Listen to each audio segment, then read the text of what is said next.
থাকে যে নায়িকা নায়িকা একটা ভাব থাকা উচিত, একটা বয়স থাকে, মানুষের দেখতে সুন্দর লাগে পর্দাতে, আর বাচ্চারাও তো বড় হয়ে যাবে। আমার কাছে মনে হয় না যে তখন পর্দার হিরোইন ওইভাবে একটা মানাবে আর কি। এরকম ভাবিনি যে মানে, আর আমার কখনো ইচ্ছাও করেনি বিষয়টা, একদমই আমার কোনো ইচ্ছে। এবার বর্ষাকে ধুয়ে দিয়েছেন চিত্রনায়িকা পরিমণি। সম্প্রতি অভিনয় ছাড়ার ঘোষণা দিয়েছিলেন চিত্রনায়িকা বর্ষা। সন্তানরা বড় হলে তার মা নায়িকা, এটা তারা কি ভাববে। এবার পরিমণি বর্ষাকে ধুয়ে দিয়ে বলেছেন, জি ছোট্ট আপা, একদম ঠিক, সঠিক বলেছেন আপনি, কিন্তু আপা আপনার বাচ্চা বড় হওয়ার সাথে পর্দাতে হিরোইন লাগার কোনো ব্যাপারই নেই, কারণ আপনি এটা করার অপচেষ্টা যে করে গেছেন সেটা আজীবনই রয়ে যাবে।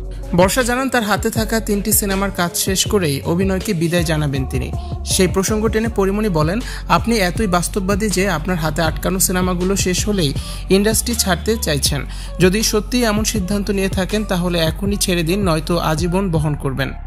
পরিমণি বলেন, এই যে আপনি এত যুগ পরে এসে আপনার বাচ্চার দোহাই দিচ্ছেন, এটা খুবই খামখেয়ালিপনা। এই যে আপনি বলছেন আপনার বাচ্চাদের কারো 10 বছর হয়ে যাবে, কারো 7 বছর হয়ে যাবে, কিন্তু আপা আপনি কি একবারও ভেবেছেন আপনার বয়সে, আপনার ক্যারিয়ারে আপনি কত বছর ধরে জিম্মি করে রেখেছেন? সেটা একবার ভাববেন তো আপা।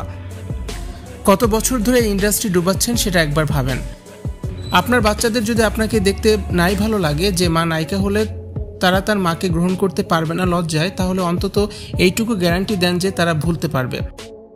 কোনোদিন আপনি নায়িকা ছিলেন, কোনো একদিন নাচাগানা করেছেন, কোনো একদিন নাভি দেখিয়েছিলেন পর্দায়, কোনো একদিন আপনার হাঁটুর কাপড় উড়ে গিয়েছিল কোনো এক ফ্রেমে, কোনো একদিন ঠোঁটের কোণে কামড় দিয়েছিল ক্যামেরার অ্যাকশনে, যা দেখে শীষ বাজিয়েছিল সিনেমা হলের রিক্সা চালক দর্শক।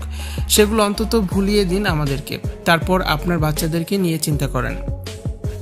এরপর ছাঁচাছুলা ভাষায় পরিমণি বলেন, আপনি যে বলেছেন মেয়েদের বাজার, এই মেয়েদের বাজার কি বোঝাতে চাইলেন কচি আপা? এটা আম, মূলা, আলু, কচু, তাহলে আপনি কি?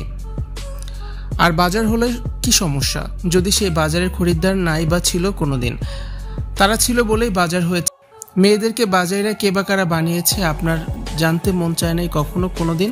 শোনেন, এরকম একটা বয়সের পরে আমি কেন, আমরা কেন, পৃথিবীর সমস্ত মেয়েরাই তার পার্টনারকে এরকম বাজারে ছেড়ে দিতে পারে, কারণ ওই মহিলা জানেন জীবনের কোন বয়সে তার জামাইকে যে কোনো জায়গায় ছেড়ে দেওয়া যায়। পরিমণির স্ট্যাটাস নিয়ে ইতিমধ্যে নানান আলোচনা শুরু হয়ে গেছে, কিন্তু তার খোলামেলা বক্তব্যের প্রশংসা করেছেন আবার অনেকেই।